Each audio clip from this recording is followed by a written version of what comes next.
Hey, Shalom, Akim, Shalom.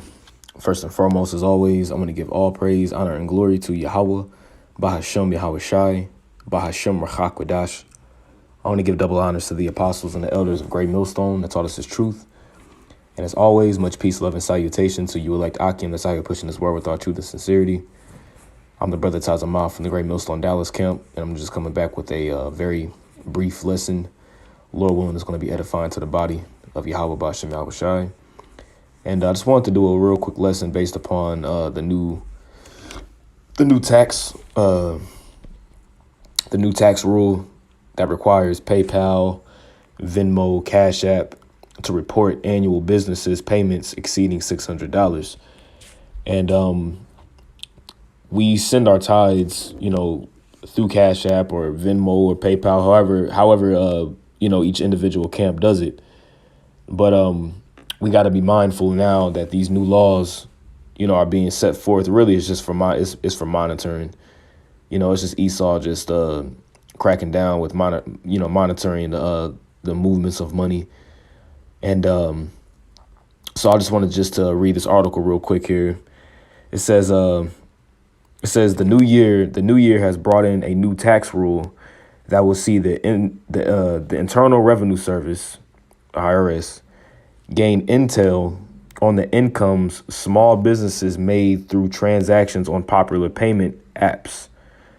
Third-party payment processors like Venmo, PayPal, and Cash App are now required to report a user's business transaction to the IRS if they exceed $600 for the year.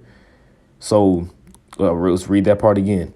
Third-party payment processors like Venmo, PayPal, and Cash App are now required to report a user's business transaction to the IRS if they exceed $600 for the year. So if there's payments that exceed $600 for the whole year, now these payments, they have to be reported pretty much to the IRS.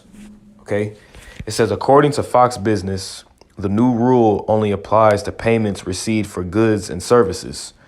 Many small businesses use these apps to receive payments from patrons. And the patron is like particular, I don't want to use the word third party, but a patron is pretty much a secondary way that people can make money versus like for information. You have particular individuals who may have patrons on their account and they put their Cash App in there, and that's how they receive, that's how they can receive their payments for people to subscribe to their Patreon for their goods and services. Now these things have to be taxed.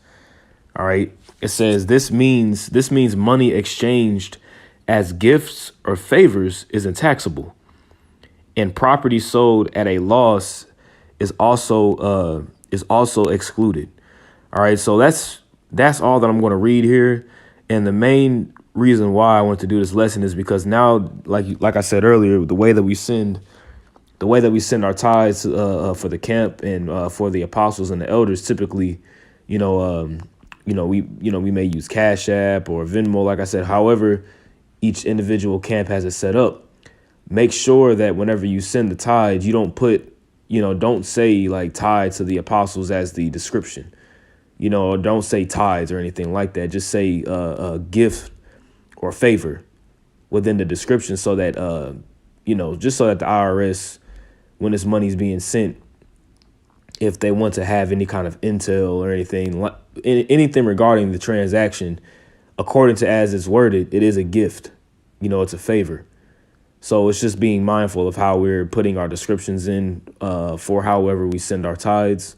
So just so that things could still run smoothly, because as we know, things are just getting more strenuous and things are just getting more tight, and it's just what comes with the territory at the end of the day.